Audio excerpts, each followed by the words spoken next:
एक दिन एक सियार अपनी पत्नी के साथ भोजन की तलाश में इधर उधर घूम रहा था।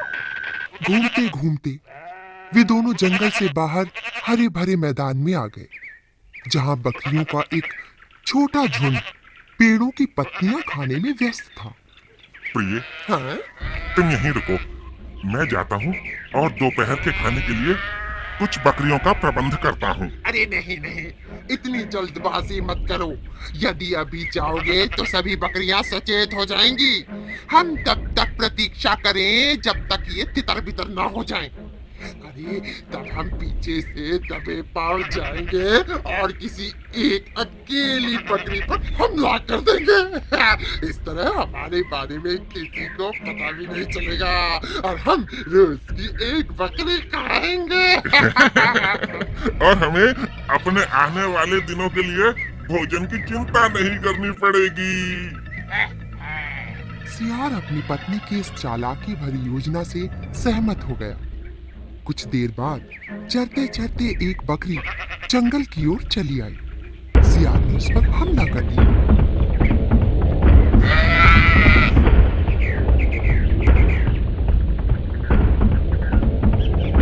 उस दिन के बाद से सियार और सियारिन रोज एक बकरी मारकर खा जाते। धीरे धीरे बकरियों की संख्या कम होने लगी। अंत में केवल एक ही बकरी बची। वो जान गई थी कि उसके सगे संबंधियों को सियार और सियारिन खा गए हैं। इसलिए उसने अपनी छोटी सी गुफा से बाहर जाना बंद कर दिया और अपने आसपास उगी पत्तियों और झाड़ियों को खाकर अपना पेट भरने लगी। मुझे पता है कि झुंड की एक बकरी अभी भी जिंदा है। अरे वो अपनी गुफा में ही रहती है। बहुत ही चालाक है। उसे गुफा से बाहर निकालना बहुत कठिन है। ये सुनकर सियार का दिमाग चलने लगा। उसने एक योजना बनाई और अपनी पत्नी को उस योजना के बारे में बताया। अगले दिन सियार की पत्नी बकरी के घर गई और गुफा के बाहर बैठ गई।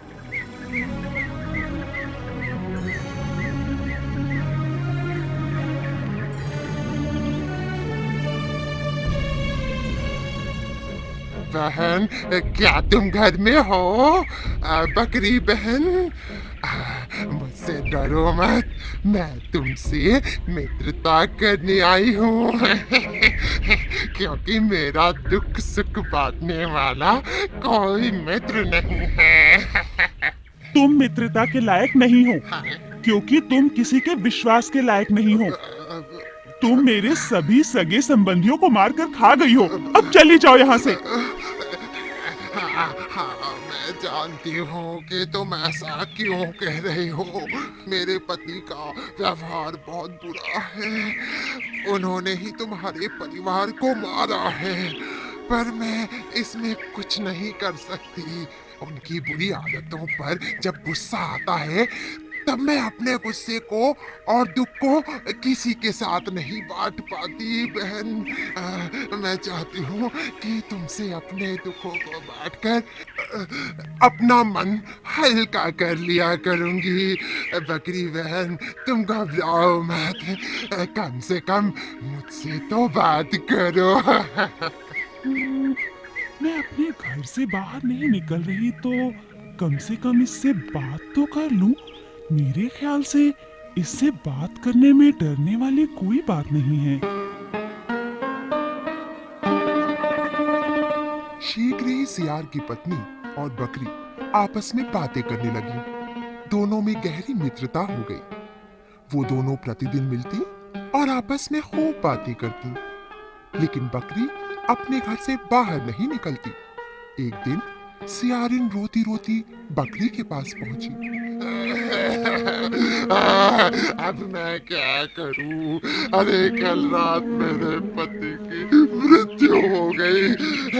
कोई भी जानवर उनके क्रियाक्रम में मेरी सहायता नहीं कर रहा। अरे पता नहीं उन्हें बिना क्रियाक्रम के स्वर्ग में शांति मिलेगी या नहीं। मुझे बहुत दुख है सखी, पर मैं तुम्हारी कोई सहायता नहीं कर सकती। वो दुष्ट और हत्यारा था। मैं उसके लिए कहीं नहीं जाऊंगी। परंतु अब तो वो मर चुके हैं।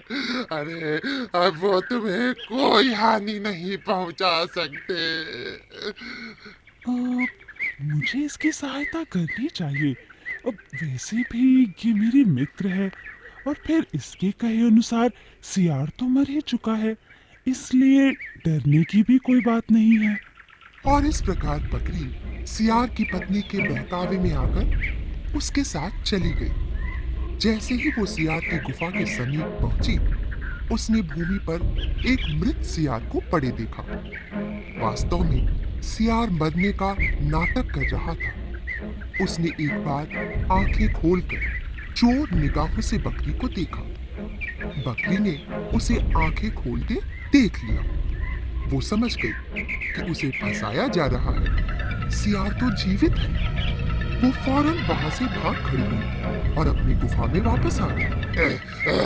ये क्या तुम थोड़ी देर प्रतीक्षा नहीं कर सकते थे? तुमने तो सारा खेल बिगाड़ दिया। अरे उसके निकट आने पर तुम उस पर हमला करते, लेकिन तुम तो खाने से पहले उसे देखना चाहते थे। क्या करूं? मुझसे सब्र ना हो सका। खैर, अब मैं फिर कोशिश करती हूँ, मगर अब कोई गड़बड़ी मत करना, समझे? समझ गया, समझ गया।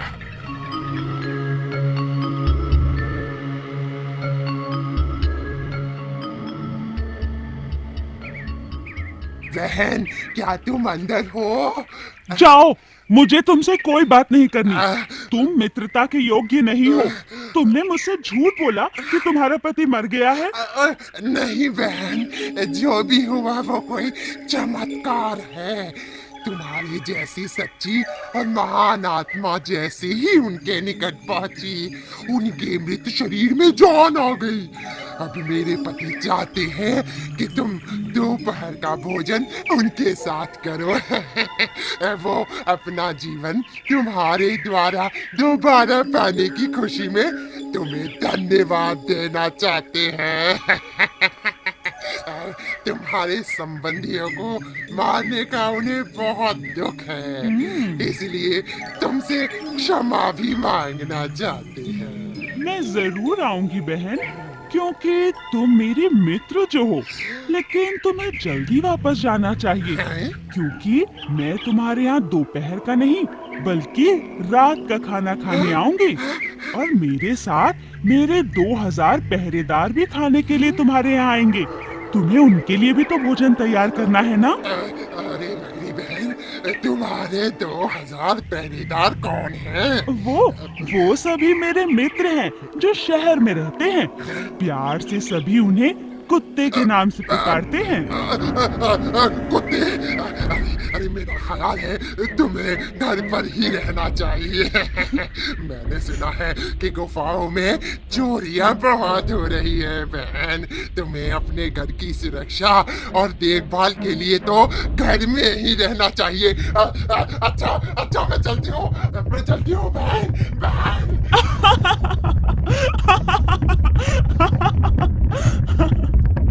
सियारें डरी हुई अपने पति के पास पहुंची और 2000 कुत्तों के बारे में बताया तो उसके होश उड़ गए। वे दोनों जंगल की ओर भाग गए और फिर कभी नहीं लौटे। इस प्रकार चतुर बकरी ने अकेले रहते हुए भी बुद्धिमानी से अपने प्राणों की रक्षा की।